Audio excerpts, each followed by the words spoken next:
دی سر پنگاوا پازده تباغی را که فرماندار عگید دست پیکر 39 سال در باستبین و در باسی سال خواه یا چلید به و لسران سری هرمه اف سال وگر تی پیروز کرن جبر که و پنگاوه ریا آزادی و سرهلدان آلدجی فاشیزم دابرگل کرد. هر وها انجمن مالبات شهیدان آهر مافرات جی سال وگر پنگاوه پیروز دکن. هفسروکا انجمن مالبات شهیدان آهر مافرات عیشا افندی دیار کرکو پنگاوا پازده تباغ زاینا گل کرد بو و پنگاوه میراسک جبو گل آزادی خواست به دست خست کل سرانسری کردستان لسریا و دمشن.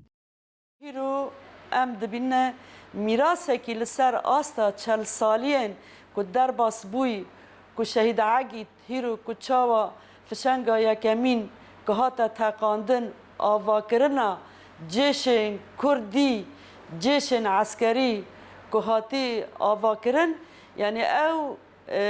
بلکی براستی وکو زاینه که بو میلاده که گل کرد برا بو او میراث آپوجیت میراث عسکری گریلا بو یعنی چاوا کو حوالم پیا گریلا تبلی دبن د مقابل وجی کو جنجی تبلی بونا خواچه دکر مثلا ام چه قاسا دزانن کو مثلا حوال جن تبلی دبون مباشرتا رادهش نسلاحه رادهش ن دگوتن اما سلاح راکن مل بمل خورد که اما به هفدر را شر بکنه. اندام انجمن مالبات شهیدان آهر مافرات شیخ احمد حموجی دیار کرکو 28 سرهلدان کردان د کردستان د چیبون پنگاوا پازده تباغ جی سرهلدانا 29 هان بو. کردستان دا 28 سرهلدان کرد چیبونه و تفگر آزاده آداوی آکو گاوا پانزی طبق 1984 دست بکری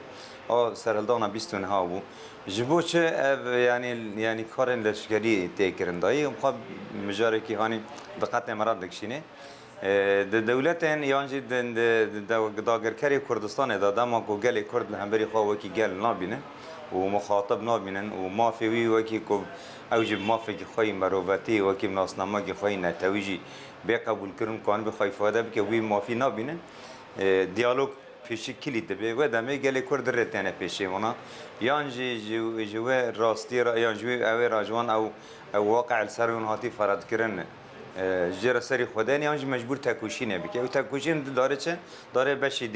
دیامین چیه ایدین هلوستی لشگری تینه دانی جبو پیروز کرنا سالوگرا پنگاوا پازده تباغی لسران سری هرمین باکور و رجهلات سوریه پیروز باهی تین لدار خستن.